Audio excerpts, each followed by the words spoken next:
الحمد لله نحمده ونستعينه ونستغفره ونؤمن به ونتوكل عليه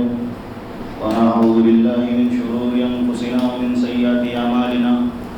من يهده الله فلا مضل له ومن يضلل فلا هادي له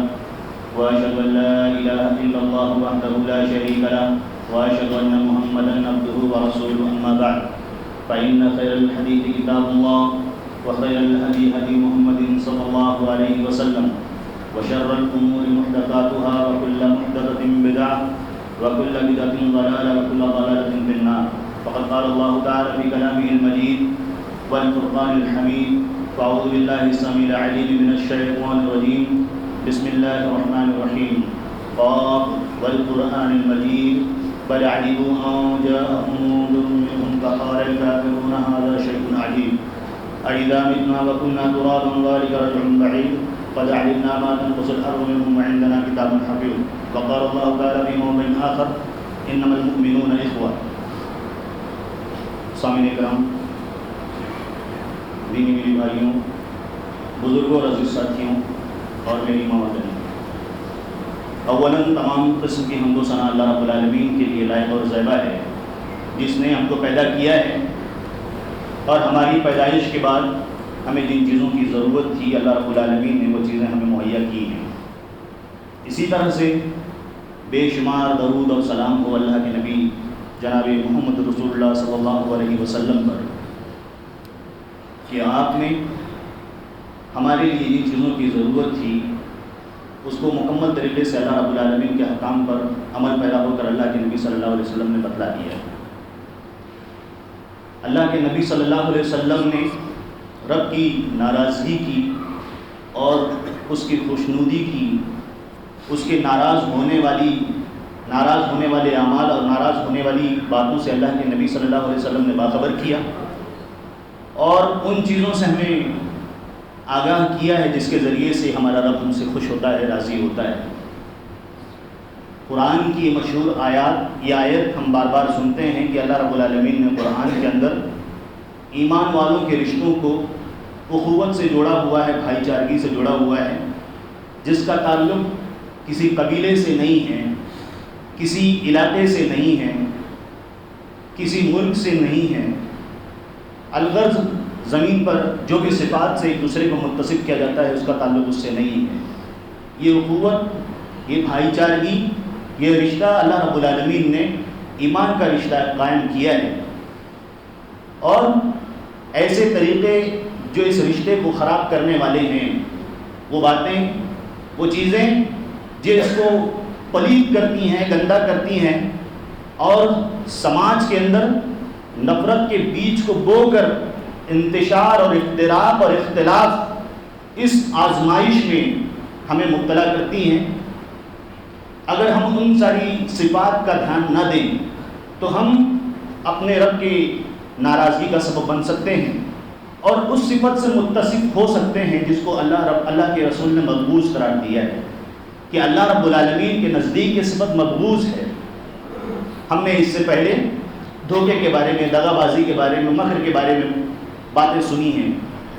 اور ایسی باتیں بھی سنی ہیں جس کے ذریعے سے ہمارا رب ناراض ہوتا ہے۔ اللہ رب العالمین نے پچھلے قوم پر اس کے ذریعے سے عذاب کو نازل فرمایا تھا، لیکن ایک صفت مزید اور اس سے ہم جوڑتے چلیں جو اس کا انجام کار یا اس کے عاقبت کے طور پر ہم اس کو سمجھ سکتے ہیں، جس سے ہم لڑائی اور جھگڑے، مخاصمت اور اسی طرح سے گالی گلوچ اور وہ باتیں جو اس رشتے کو خراب کرنے والی ہیں، رب سے بندے کو دور کرنے والی ہیں، اللہ رب العالمین سے جو اس کا رشتہ قائم ہے اس کو خراب کرنے والی ہیں۔ تو انشاءاللہ آج کی اس گفتگو میں ہم شریعت میں ہم کو کیا سمجھایا ہے اخوت کے تعلق سے اور بھائی چارگی کے تعلق سے، اور خاص طور پر لڑائی اور جھگڑے اور صلح کا اسلام کے اندر کیا مقام ہے، اس کے بارے میں انشاءاللہ ہم کچھ باتوں کے ذریعے سے، کچھ نصوص کے ذریعے سے ہم سمجھنے کی کوشش کریں گے۔ زمانے جاہلیت کے اندر، عربی تاریخ کے اندر اگر آپ دیکھیں گے تو آپ کو اس طرح کے بہت سارے واقعات مل جائیں گے کہ لوگوں نے معمولی باتوں کے اوپر آپس میں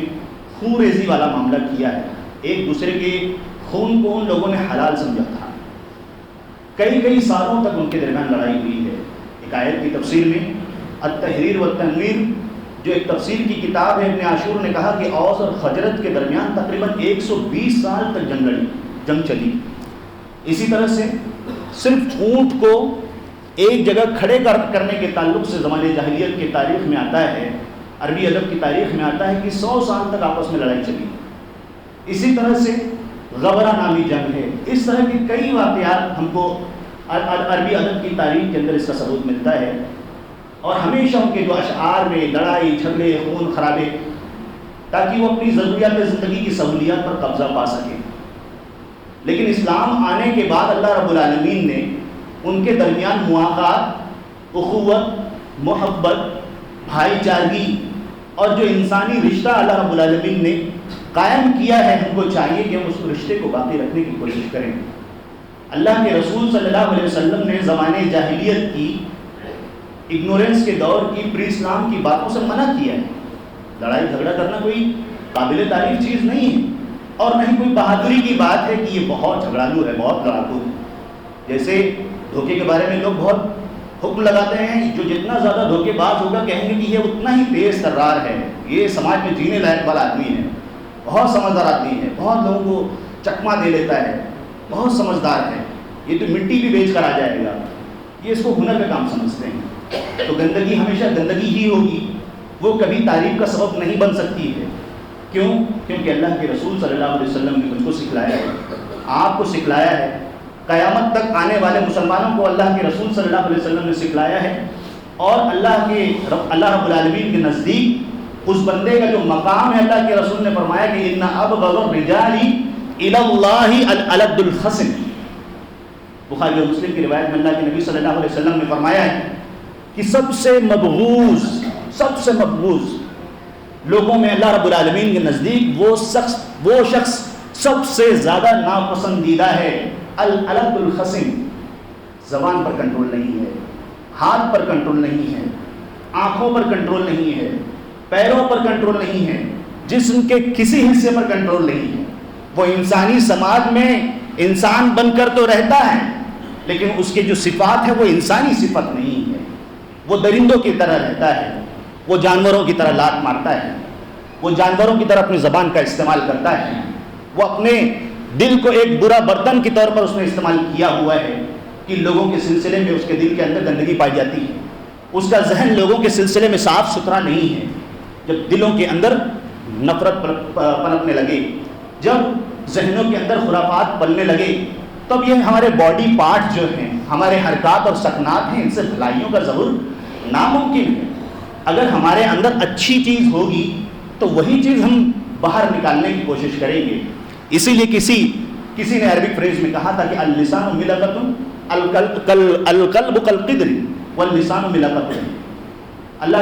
یہ عربک فریز کے اندر کہا جاتا ہے کہ یہ ہمارا دل جو ایک برتن کی طرح ہے، اور زبان جو ہے ایک اس کے چمچ کی طرح ہے، اس میں برتن میں جو چیز ہوگی وہی اس چیز کو باہر نکالنے کی کوشش کرے گا۔ ہم اپنے حرکات اور سکنات کے ذریعے سے، چاہے وہ چھوٹا شخص ہو یا بڑا ہو،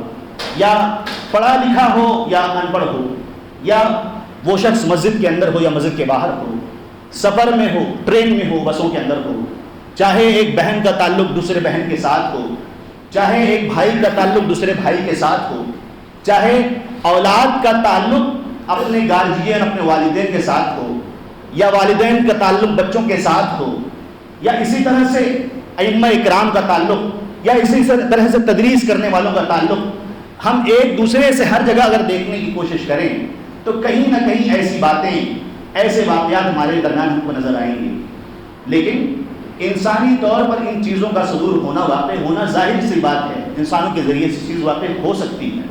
لیکن ہمارے دلوں کے اندر اس کا بیٹھ جانا اور اس کا رچ بچ جانا، یہ ہمارے لیے قابل ممدوح نہیں ہے، قابل تعریف چیز نہیں ہے، یہ مذمت کا سبب ہے۔ اللہ کے نبی صلی اللہ علیہ وسلم کی حدیث ابھی آپ نے سنی ہے۔ لوگوں کا معاملہ یہاں تک ہوتا ہے کہ لوگ اس شخصیت کی، اس آدمی کے نام سے ہی یا اس کو آتا ہوا دیکھ کر ہی اپنے راستے کو بدلنے کی کوشش کرتے ہیں۔ کیوں؟ کیونکہ وہ شخص مشہور ہے اپنی بری حرکتوں کے ذریعے سے، کیونکہ اس کے سامنے جانے کی وجہ سے اس کی زبان سے اس کی عزت داردار ہو سکتی ہے، وہ لڑائی کرنے والا ہے، وہ جھگڑے کرنے والا ہے، وہ گالی گلوچ کرنے والا ہے، اس کی باتیں اس کو نقصان پہنچا سکتی ہیں، وہ شخص ہاتھ اٹھا سکتا ہے، حد سے آگے بڑھ سکتا ہے. یہ چیز ہمارے لیے افسوس کا سبب ہے، ہمارے لیے اس چیز کی بالکل اجازت نہیں ہے. اللہ رب العالمین نے قرآن کی آیت میں ہم کو حکم دیا ہے، ہم کو بتلایا ہے کہ ایمان والے آپس میں بھائی بھائی ہیں. جب ان کے درمیان کوئی مسئلہ ہو جائے تو صلح کرا دو، اللہ رب العالمین نے حکم دیا ہے. اس کا مطلب واقعہ ہو سکتا ہے، لڑائی جھگڑا ہو سکتا ہے، لیکن اس کے بعد صلح کرانا ہم مسلمانوں کی ذمہ داری ہے. اسی لیے اللہ رب العالمین نے قرآن کی دوسری آیت میں بھی ہم کو حکم دیا ہے کہ جب مسلمانوں کی دو جماعت میں اختلاف ہو جائے، انتشار ہو جائے، کوئی مسئلہ پیدا ہو جائے تو ان کے درمیان صلح کرا دو. اگر وہ جو دوسرا فریق ہے ماننے کے لیے تیار نہیں ہے تو اس کے ساتھ سختی کا معاملہ کیا جائے گا. اللہ رب العالمین نے قرآن کی آیت میں ہم کو یہ سمجھایا ہوا ہے. اللہ کے رسول صلی اللہ علیہ وسلم کی حدیث ابھی ہم نے سنی ہے. اسی طرح سے سورہ انفال کے اندر بھی اللہ رب العالمین نے ہم کو حکم دیا ہے. اللہ رب العالمین نے فرمایا کہ وَأَصْلِحُوا ذَاتَ بَيْنِكُمْ وَأَطِيعُوا اللَّهَ وَرَسُولَهُ إِن كُنتُم مُّؤْمِنِينَ. اللہ رب العالمین نے فرمایا کہ ان لوگوں کے درمیان جو مسائل پیدا ہو جائیں تو ان کے درمیان اصلاح کا کام کروا لیجیے. بڑی فضیلت کی چیز ہے. اللہ رب العالمین کی اطاعت کرو، رسول کی اطاعت کرو. ان کنتم مؤمنین، اللہ رب العالمین نے فرمایا کہ اگر تم ایمان والے ہو، اللہ پر بھروسہ رکھنے والے ہو، رسول کو ماننے والے ہو، تو تمہارا فرض یہ بنتا ہے کہ تم اپنے مسائل کے درمیان، اپنے اختلاف کے درمیان، اپنے مسائل کے درمیان اللہ اور اس کے رسول کی طرف رجوع کرو، ان کے احکام کو مانو. اسی مفہوم کو اللہ رب العالمین نے قرآن کی دوسری آیت میں ہم مسلمانوں کو حکم دیا ہے کہ جب تمہارے درمیان اختلاف ہو جائے تو اس کو اللہ اور اس کے رسول کی طرف لوٹا دو. یہ اللہ رب العالمین نے ہم کو عمومی حکم دیا ہے قرآن کی آیت کے اندر. ابھی ہم چاہے وراثت کے تعلق سے دیکھیں، چاہے کسی اور مسئلے میں دیکھنے کی کوشش کریں، تو ہمارے درمیان بہت سارے تنازعات اور اختلافات پائے جاتے ہیں. کہیں مسلم خبروں میں یہ چیز آتی ہے کہ کسی نے کسی مسلمان کے اوپر بلیڈ سے وار کر دیا، کسی جگہ پر کسی منشیات کے ذریعے سے کسی حملے کی اور کسی اور چیز کی خبر آتی ہے. الغرض اگر آج کے دور میں دیکھیں تو وہ جاہلی دور جس سے اللہ کے رسول صلی اللہ علیہ وسلم نے سختی سے منع کیا تھا اور جس کے ذریعے سے ایمان والے بھائی کے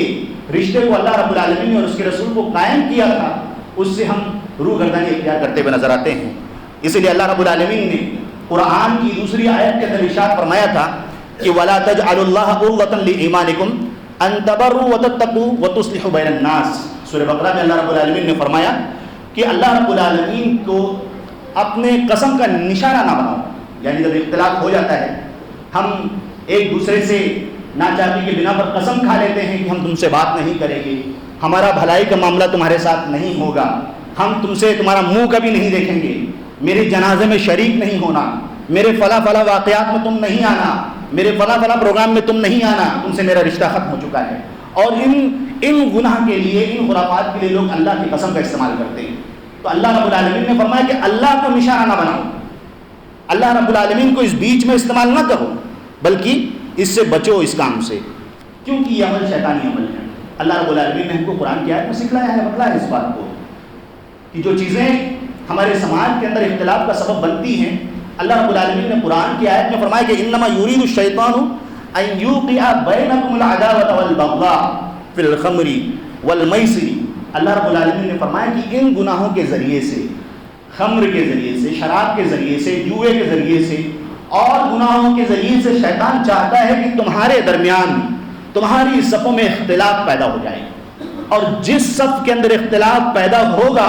تو کیا وہاں اللہ رب العالمین کی رحمت نازل ہو سکتی ہے؟ کیا اللہ رب العالمین آسمان سے اپنے فرشتوں کو نازل کر سکتا ہے جیسے اللہ رب العالمین نے جنگی بدر کے اندر نازل فرمایا تھا، دوسرے مواقع پر اللہ رب العالمین نے نازل فرمایا تھا؟ اور ہم کس بات کے ذریعے سے اللہ رب العالمین کے اس حکم پر عمل کر سکتے ہیں کہ اللہ رب العالمین نے قرآن کی دوسری آیت کے اندر ارشاد فرمایا ہے کہ وَاعْتَصِمُوا بِحَبْلِ اللَّهِ جَمِيعًا وَلَا تَفَرَّقُوا وَاذْكُرُوا نِعْمَةَ اللَّهِ إِذْ كُنتُمْ أَعْدَاءً فَأَلَّفَ بَيْنَ قُلُوبِكُمْ فَأَصْبَحْتُمْ بِنِعْمَتِهِ إِخْوَانًا وَكُنتُمْ عَلَى شَفَا حُفْرَةٍ مِّنَ النَّارِ فَأَنْقَذَكُم مِّنْهَا كَذَلِكَ يُبَيِّنُ اللَّهُ لَكُمْ آيَاتِهِ لَعَلَّكُمْ تَهْتَدُونَ. اللہ رب العالمین نے اس کو ہدایت کا سبب بتلایا ہے. اللہ رب العالمین نے اسے ہدایت یافتہ لوگوں کے بارے میں شمار کیا ہے کہ جو لوگ اللہ رب العالمین کی باتوں سے اختلاف نہیں کرتے ہیں، آپس میں جہاں انتشار نہیں پایا جاتا ہے، جہاں لوگ متحد ہو کر رہتے ہیں، ہم سمجھ سکتے ہیں کہ جب دلوں میں ناراضگی ہو، ذہنوں میں ایک دوسرے کے خلاف نفرتیں پل رہی ہوں، اور آپس میں ہم جب لڑائی اور جھگڑا کریں گے تو اتحاد اور اتفاق کس صورت میں پیدا ہو سکتا ہے؟ کیسے یہ چیز قائم ہو سکتی ہے؟ اسی لیے اللہ رب العالمین نے قرآن کی دوسری آیت کے اندر ارشاد فرمایا تھا کہ اگر آپس میں لڑو گے، اختلاف کرو گے، انتشار کرو گے، فتذهب ريحكم، تو تمہاری ہوا اکھڑ جائے گی، لوگ تمہیں برا بھلا کہیں گے، تمہیں کوئی وقات نہیں دیں گے، تمہارا کوئی شعور، کوئی وجود زمین کے اوپر نہیں ہوگا۔ آپس میں آج ہم چھوٹی چھوٹی باتوں کے اوپر باہم دست و گریباں ہو جاتے ہیں۔ ہم چھوٹی چھوٹی چیزوں کو خریدنے کے وقت، خرید و فروخت کے وقت، لین دین کے وقت، پارکنگ میں گاڑی کو کھڑی کرنے کے وقت، اپنے گھروں سے کچروں کو اٹھا کر دوسرے پر پھینکنے کے وقت، اپنی دکان کی صفائی کے وقت، اسی طرح سے چپلوں کو اٹھانے کے تعلق سے، سواریوں کو اٹھانے کے تعلق سے، اور اسی طرح سے معاملات میں، رشتہ داروں میں، نکاح کے موقع پر، اس طرح سے چھوٹی چھوٹی چیزوں کے اندر ہم اس اعمال کے ذریعے سے، ان اعمال کے ذریعے سے اللہ رب العالمین کی ناراضگی کا سبب بنتے ہیں اور ان کاموں کو انجام دینے کی کوشش کرتے ہیں جس سے اللہ رب العالمین نے سختی سے منع کیا ہے۔ سامعین کرام، اگر آپ کو وہ واقعہ یاد ہوگا جسے ہم بارہا رمضان کے مہینے میں سنتے ہیں کہ اللہ کے نبی صلی اللہ علیہ وسلم نے جو واقعہ بیان فرمایا تھا، صحابہ کرام نے جو روایت کی، عبادہ بن صامت رضی اللہ تعالیٰ عنہ بیان فرماتے ہیں کہ اللہ کے رسول صلی اللہ علیہ وسلم اپنے حجرے سے نکلے۔ کیوں نکلے؟ لوگوں کو بتلانے کے لیے کہ شب قدر کب ہے، کون سے وقت میں شب قدر آئے گی۔ اللہ کے نبی سے یہ روایت صحیح بخاری کے اندر منقول ہے کہ اللہ کے رسول صلی اللہ علیہ وسلم نکلتے ہیں تو اللہ کے رسول صلی اللہ علیہ وسلم نے دیکھا کہ فَطَلَعَ رَجُلَانِ مِنَ الْمُسْلِمِينَ، مسلمانوں میں سے دو لوگ، دوسری روایت میں موجود ہے کہ عبادہ بن صامت رضی اللہ تعالیٰ عنہ ایک دوسرے صحابی ہیں، وہ موجود ہیں، ان کے درمیان اختلاف ہو گیا ہے کسی معمولی بات کے اوپر، بڑی بات کے اوپر نہیں، لیکن تکرار ہو رہی ہے۔ اللہ کے نبی صلی اللہ علیہ وسلم نے اس تکرار کو دیکھا اور اس وجہ سے معاملہ کیا ہوا، اللہ کے نبی نے فرمایا کہ انی خرجت لأخبرکم بلیلۃ القدر، میں شب قدر کو بتلانے کے لیے نکلا تھا کہ میں تم کو بتلاؤں کہ شب قدر کب ہے، کون سی رات کو آتی ہے، لیکن وَإِنَّهُ تَلَاحَ فُلَانٌ وَفُلَانٌ فَرُفِيَ، اللہ کے نبی صلی اللہ علیہ وسلم نے فرمایا کہ میں نے دیکھا تو لوگ آپس میں لڑائی کر رہے تھے، جھگڑا کر رہے تھے، تو مجھے یہ چیز بھلا دی گئی۔ علماء کرام نے اس حدیث کی شرح میں بیان فرمایا ہے کہ اس حدیث سے ایک نقطہ یہ معلوم پڑتا ہے کہ جو آپس کے اختلافات ہیں، لڑائی جھگڑے ہیں، اس کے ذریعے سے معاملہ چاہے دو لوگوں کے درمیان خاص ہو، لیکن دین کا معاملہ اللہ رب العالمین نے اس کی وجہ سے ان پر ہٹا دیا، اس کے ذریعے سے امت سے اللہ رب العالمین نے اس چیز کو دور کر دیا، لہٰذا امت کے درمیان نازل ہونے والا جو رحمت کا حصہ تھا، علماء کرام نے بیان فرمایا کہ یہ اس کی عیب والی بات ہے، کتنی معیوب چیز ہے کہ لڑائی اور جھگڑے کے بنا پر، معمولی تکرار کے بنا پر اللہ رب العالمین نے اس رحمت سے بندوں کو دور کر دیا۔ یہ اور بات ہے کہ اس کے بعد مصلحت کے طور پر اس چیز کو بیان کیا جاتا ہے کہ اللہ کے رسول صلی اللہ علیہ وسلم نے بیان فرمایا ہے کہ ان 5 راتوں کے اندر اس کو تلاش کرو، لیکن دیگر ائمہ کرام نے اس حدیث سے یہ نقطہ نقل کیا ہے کہ یہ اس لڑائی اور جھگڑے کی عیب کی بات ہے کہ اللہ رب العالمین کی یہ رحمت سے بندے دور ہو گئے، ڈائریکٹلی اگر وہ چیز مل جاتی۔ اسی وجہ سے ایک دوسرے امام نے کہا ہے کہ یہی تکرار اور یہی حجت اگر کسی بھلائی کے معاملے میں پائی جائے تو بھی یہ چیز مکروہ ہے، یعنی چیز کی گنجائش نہیں ہے۔ اللہ کے نبی صلی اللہ علیہ وسلم نے جب یہ واقعہ یہ بیان کیا تو علماء کرام نے اس حدیث کو اس کے ضمن میں اس دلیل کے طور پر اس کو پیش کیا ہوا ہے۔ سامعین کرام، یہی وجہ ہے کہ اللہ کے نبی صلی اللہ علیہ وسلم نے احتراماً مسلمانوں کے خون کو، ان کے مال کو، ان کی عزت کو، ان کی پراپرٹی کو اللہ کے رسول صلی اللہ علیہ وسلم نے حرمت والے مہینے کے اندر حرام قرار دیا ہے اور فرمایا ہے اور حکم دیا ہے کہ لا ترجعوا بعدی کفارا، ایسا نہیں ہونا چاہیے کہ میں جب دنیا سے چلا جاؤں تو تم آپس میں ایک دوسرے کی گردن کو مارنے لگو، تم ایک دوسرے سے لڑائی جھگڑے کرنے لگو، چھوٹی چھوٹی باتوں کے اوپر، چھوٹی چھوٹی چیزوں کو لے کر تم آپس میں جھگڑنے لگو۔ اللہ کے نبی صلی اللہ علیہ وسلم نے اس سلسلے میں سختی سے منع فرمایا ہے، اور اسی وجہ سے ابو داؤد کی روایت میں اللہ کے نبی صلی اللہ علیہ وسلم نے فرمایا ہے انا زعیم ببیت، میں ایسے شخص کے لیے جنت کے اندر، جنت کی کیاری کے اندر گھر کی ضمانت لیتا ہوں۔ کون سا شخص ہے وہ؟ لمن ترک المراء، اللہ کے نبی صلی اللہ علیہ وسلم نے فرمایا جو بحث و تکرار سے، جو حجت بازی سے، لڑائی جھگڑے سے اپنے آپ کو دور رکھنے کی کوشش کرتا ہے، وَإِن كَانَ مُحِقًّا، اللہ کے نبی صلی اللہ علیہ وسلم نے فرمایا کہ چاہے وہ بندہ حق پر ہی کیوں نہ ہو، حق پر ہونے کے باوجود وہ بندہ لڑائی جھگڑے سے بچنے کے لیے اپنے آپ کو پیچھے ہٹا لیتا ہے، تو اللہ کے رسول نے فرمایا کہ میں اس کے لیے جنت کی کیاری میں ایک گھر کی ضمانت لیتا ہوں۔ ہمارے گھر کے اندر بہت سارے مسائل پیدا ہوتے ہیں، بہو کا ساس کے ساتھ، ساس کا اس کے بہو کے ساتھ، اسی طرح سے شوہر کے مسائل گھر کے اندر اور بیویوں کے ساتھ، اور اسی طرح سے سماج کے اندر دنیا بھر کے مسائل موجود ہیں۔ تجارتی معاملے کے اندر، خرید و فروخت کے اندر اگر ہم دیکھتے ہیں، اگر بندہ اس چیز کو اپنا کر پیچھے ہٹ جاتا ہے تو بہت سارے لڑائی جھگڑے کا حل اللہ کے نبی صلی اللہ علیہ وسلم نے ہم کو بتلا دیا ہے۔ اللہ کے نبی صلی اللہ علیہ وسلم نے اس کے ذریعے سے پیغام دیا ہے کہ ہم کو چاہیے کہ ہم صلح کی کوشش کریں، سمجھوتے کی کوشش کریں، ورنہ کبھی لڑائی اور جھگڑے سے اس کا حل نہیں نکلا ہے۔ اسی لیے اللہ رب العالمین نے جو قرآن کی آیت ابھی ہم نے سنی ہے، مفسرین نے بیان کیا ہے کہ اوس اور خزرج کے تعلق سے اللہ رب العالمین نے وہ آیت نازل فرمائی تھی کہ 120 سال تک اللہ رب العالمین نے ان کے درمیان جنگ چل رہی تھی، تو اللہ رب العالمین نے اس آیت کے ذریعے سے ان کے درمیان مواخات کروایا۔ اللہ رب العالمین نے بطور احسان کو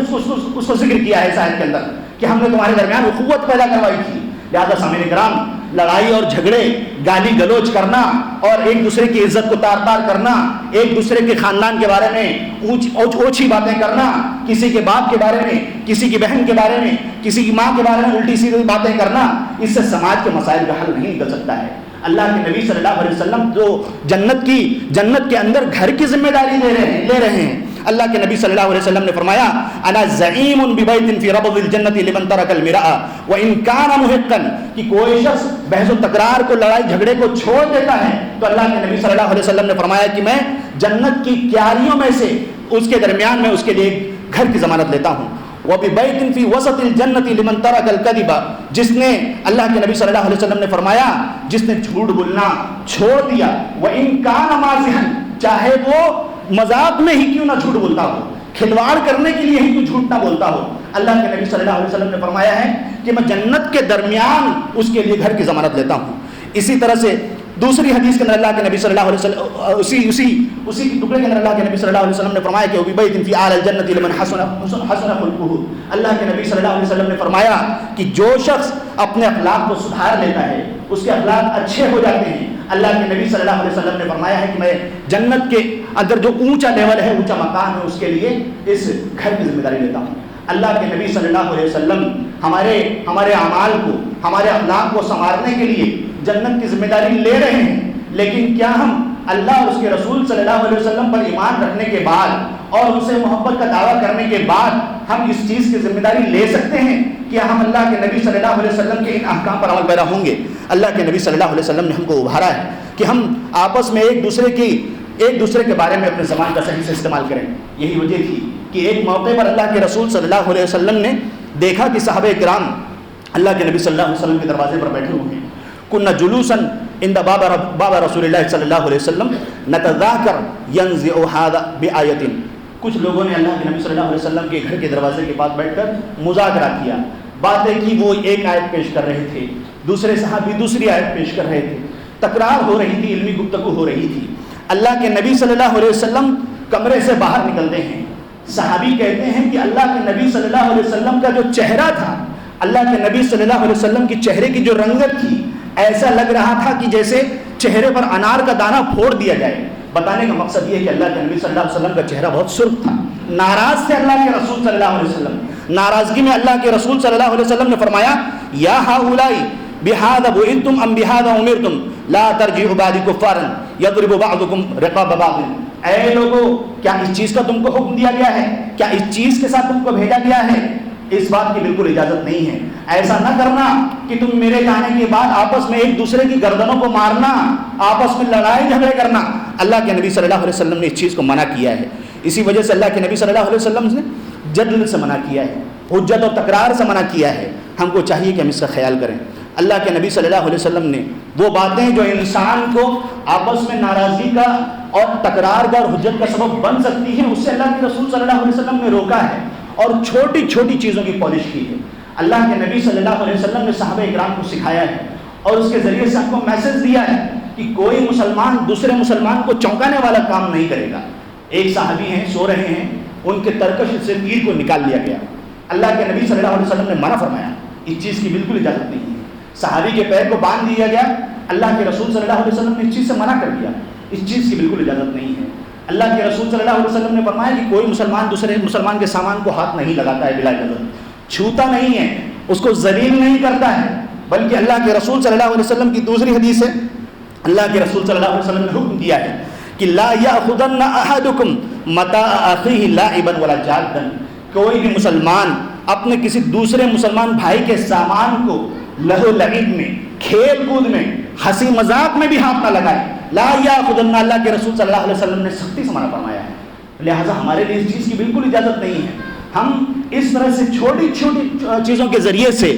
اور نہ چاہتے ہوئے یا جانے انجانے اسلام کو انجام دینے کی کوشش کرتے ہیں اور اللہ اور اس کے رسول صلی اللہ علیہ وسلم کی حکم کی مخالفت کرتے ہیں. لہٰذا ہم کو چاہیے کہ ہم اس کا خیال کریں. یہی وہ باتیں ہیں جو دھیرے دھیرے لڑائی جھگڑے کا، گالی گلوچ کا اور ایک مسلمان کا دوسرے مسلمان پر ہتھیار اٹھانے کا سبب بنتا ہے. اللہ کے رسول صلی اللہ علیہ وسلم نے اسی لیے دوسری حدیث کے اندر ارشاد فرمایا تھا کہ لا یشیر احدکم الی اخیہ بالسلاح، ایسا نہیں ہونا چاہیے کہ کوئی مسلمان دوسرے مسلمان کو ہتھیار دکھائے. فإنه لا يدري لعل الشيطان ينزغ في يده فيقع في حفرة من النار. اللہ کے رسول صلی اللہ علیہ وسلم نے فرمایا ایسا نہیں ہونا چاہیے کہ کوئی مسلمان اپنے کسی دوسرے مسلمان بھائی کو ہتھیار دکھائے. یہ بات ممکن ہے کہ شیطان اس کو کسی چیز پر اکسا دے اور اس کے ذریعے سے وہ چیز اس کو لائق ہو جائے، وہ ہتھیار اس کو لگ جائے، اس کو چوٹ پہنچ جائے اور اپنے اس عمل کے ذریعے سے وہ بندہ جہنم کے اندر جا سکتا ہے، جہنم کے گڑھے کے اندر گر سکتا ہے. سامعین کرام، اللہ کے رسول صلی اللہ علیہ وسلم نے ان چھوٹی چھوٹی چیزوں کے ذریعے سے ہم کو سمجھایا اور بتلایا ہے. اور اسی طرح سے آپ نے حدیث بھی سنی ہے کہ اللہ کے رسول صلی اللہ علیہ وسلم نے فرمایا تھا کہ من حمل علینا السلاح فلیس منا. اللہ کے رسول نے فرمایا تھا کہ جو ہمارے اوپر ہتھیار اٹھائے وہ شخص ہم مسلمانوں میں سے نہیں ہے. اللہ کے رسول صلی اللہ علیہ وسلم نے اس لیے آپس میں وہ چیزیں جو رشتوں کو کاٹنے کا سبب بن سکتی ہیں، اختلافات کا سبب بن سکتی ہیں، اللہ کے رسول صلی اللہ علیہ وسلم نے سختی سے روکا ہے. 3 دن سے زیادہ اللہ کے رسول صلی اللہ علیہ وسلم نے بات چیت کو روکنے سے منع فرمایا ہے اور یہ تلقین کی ہے کہ آپس میں بات چیت ہونی چاہیے، آپس میں اختلافات ختم ہونے چاہیے، ورنہ اس کا نقصان کیا ہوگا؟ دنیاوی نقصان تو یہ ہوگا کہ اللہ کے رسول صلی اللہ علیہ وسلم نے فرمایا کہ سوموار اور جمعرات کو، پیر اور جمعرات کے دن جب فرشتے مغفرت کے رجسٹر کے اندر انٹری کرتے ہیں کہ اس بندے کی مغفرت ہو گئی، تو ایسے لوگ جن کے آپس میں درمیان میں اختلافات پائے جاتے ہیں، لڑائی اور جھگڑے پائے جاتے ہیں، جن کے دلوں میں کینہ پایا جاتا ہے، نفرت پایا جاتا ہے، جو آپس میں بات چیت نہیں کرتے، اللہ کے رسول صلی اللہ علیہ وسلم نے فرمایا کہ اس مغفرت والی رجسٹر کے اندر ان کی انٹری نہیں ہوتی. فرشتے کہتے ہیں کہ مہلت دے اس کو یہاں تک کہ آپس میں بات چیت کر لیں.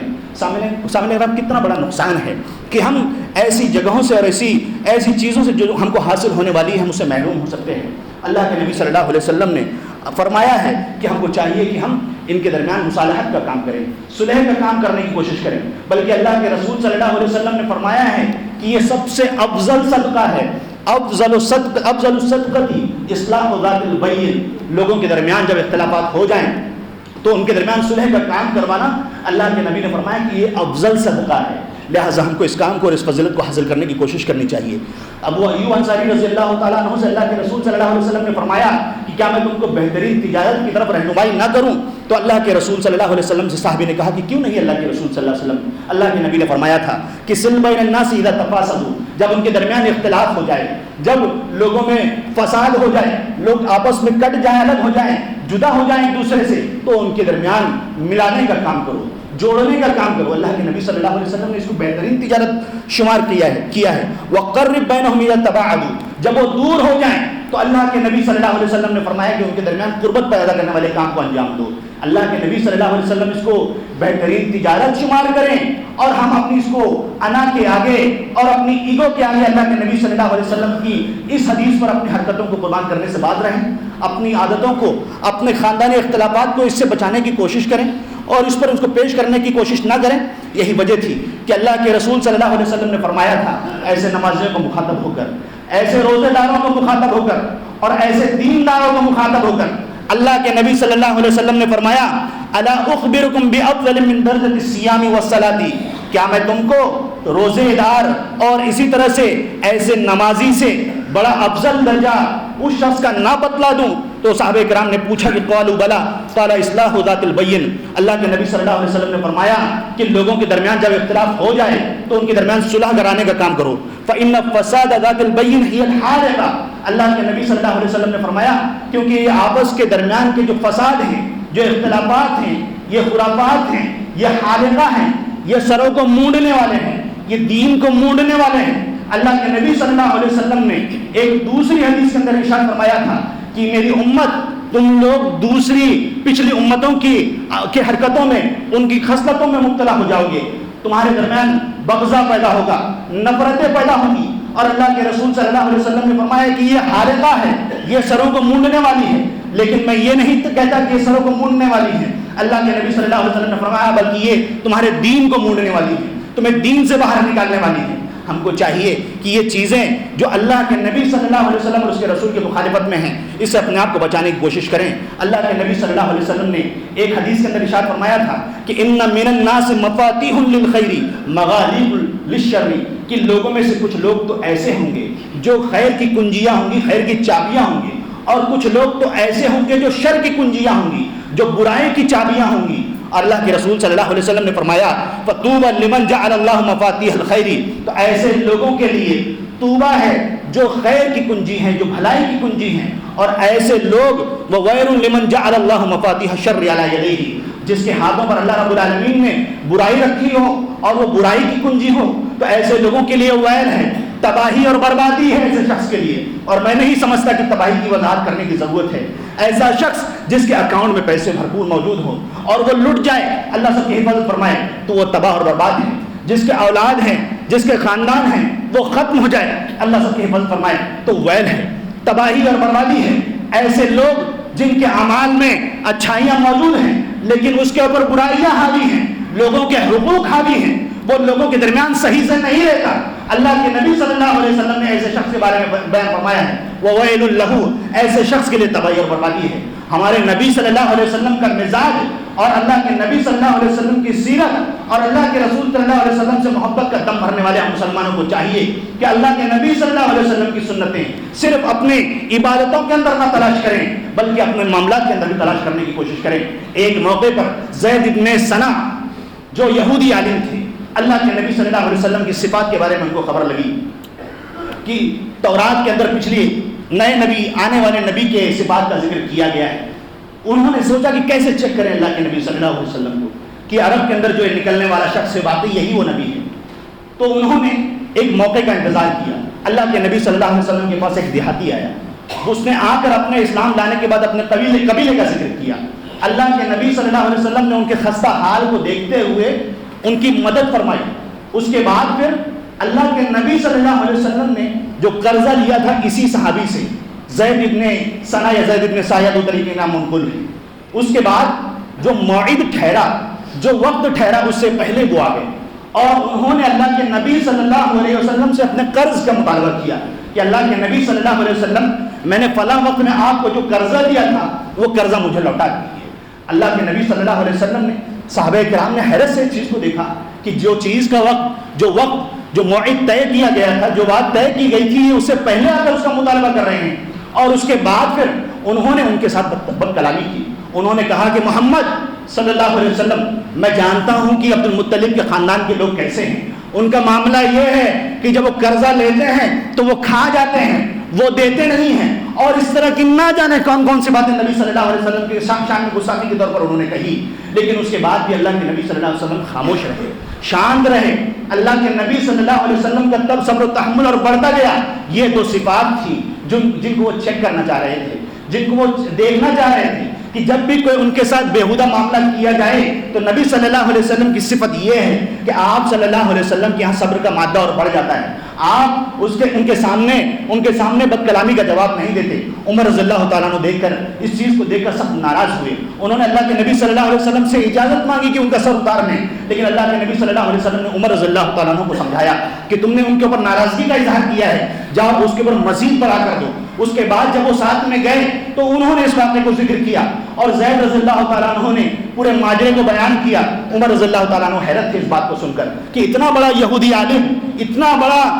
عالم جانکار ہونے کے باوجود بھی اس کی طرف سے حرکت صادر ہوتی ہے۔ تو اس نے بتلایا کہ میں نے اللہ کے نبی صلی اللہ علیہ وسلم کی صفات کو چیک کرنے کے طور پر کیا تھا اور اللہ کے نبی صلی اللہ علیہ وسلم کے اندر وہ سارے صفات پائے جاتے ہیں۔ اس کے بعد انہوں نے اسلام کا اظہار کیا تھا۔ عمر رضی اللہ تعالیٰ عنہ نے یہاں پر کس بات پر حیرت کا اظہار کیا کہ اللہ کے نبی صلی اللہ علیہ وسلم کا صفت پائے جانے کے باوجود اور اس علم کے پائے جانے کے باوجود تمہاری طرف سے جہالت کا ظاہر ہونا یہ عجیب سی بات ہے، حیرت سی بات ہے، اور ہم اللہ کے نبی صلی اللہ علیہ وسلم پر محبت کا اظہار کرتے ہیں، جلوس نکالتے ہیں، اللہ کے نبی صلی اللہ علیہ وسلم کی شان میں ترانے اور نعت پڑھنے کی کوشش کرتے ہیں، اللہ کے نبی صلی اللہ علیہ وسلم سے محبت کا اظہار کرتے ہیں، لیکن عملی طور پر یہ ساری چیزیں مفقود کیوں نظر آتی ہیں؟ ہم لڑائی اور جھگڑوں میں کتنا انوالو ہیں، آئے دن نئے نئے واقعات سننے میں آتے ہیں، افسوس ہوتا ہے، تکلیف ہوتی ہے اس طرح کی باتوں کو دیکھ کر کہ وہ امت جس کو اللہ رب العالمین نے رحمت للعالمین بنا کر بھیجا تھا اور اللہ کے نبی صلی اللہ علیہ وسلم نے مواخات کرائی تھی، اللہ رب العالمین نے قرآن کے اندر اس چیز کو ذکر کیا تھا، لیکن اس کے باوجود بھی ہم اپنی حرکتوں سے باز نہیں آتے۔ لیکن ایسے لوگ بھی ہیں جو کہتے ہیں کہ اپنا معاملہ دیکھو، اللہ کے نبی صلی اللہ علیہ وسلم نے یہاں پر ایک حدیث فرمائی ہے، اللہ کے نبی صلی اللہ علیہ وسلم نے فرمایا کہ اللہ رب العالمین کے نزدیک ایک کلمہ، کلام میں سے ایک بات اللہ رب العالمین کو بہت زیادہ پسند ہے۔ اللہ کے نبی نے فرمایا کہ ان احب الکلام الی اللہ ان یقول العبد، اللہ رب العالمین کے نزدیک کلام میں سے، باتوں میں سے ایک بات اللہ رب العالمین کو بہت زیادہ پسند ہے، وہ کیا ہے؟ سبحانک اللہم وبحمدک وتبارک اسمک وتعالی جدک ولا الہ غیرک۔ اللہ رب العالمین کو یہ کلام بہت زیادہ پسند ہے، لیکن اس کے بعد اللہ کے نبی نے فرمایا وَإِنَّ أَبْغَضَ الْكَلَامِ إِلَى اللَّهِ أَن يَقُولَ الرَّجُلُ لِلرَّجُلِ، اللہ کے رسول نے فرمایا کہ اللہ رب العالمین کے نزدیک ایک کلام بہت زیادہ مبغوض ہے، ناپسندیدہ ہے۔ اگر ہم اپنے کسی بھائی کو اس طرح کے اعمال سے، حرکات سے، سکنات سے، لڑائی جھگڑے سے، آپس کے رشتوں کو ختم کرنے سے، سود خوری سے اور گالی گلوچ سے، آپس میں اختلافات کو پیدا کرنے سے روکتے ہیں اور اللہ رب العالمین کا اگر حوالہ دیتے ہیں تو ان کے لیے یہ حدیث ہے۔ اللہ کے نبی نے فرمایا ہے، اللہ کے نبی نے فرمایا کہ ایک شخص دوسرے شخص کو کہتا ہے کہ اتق اللہ، اللہ رب العالمین کا تقوی اختیار کرو، تو دوسرا شخص کہتا ہے علیک نفسک، سلسلہ سیاہ کے اندر البانی رحمہ اللہ نے اس کو ذکر کیا ہے، وہ کہتا ہے کہ تو اپنے نفس کا خیال کر، تو میرے پیچھے کیوں پڑا ہوا ہے؟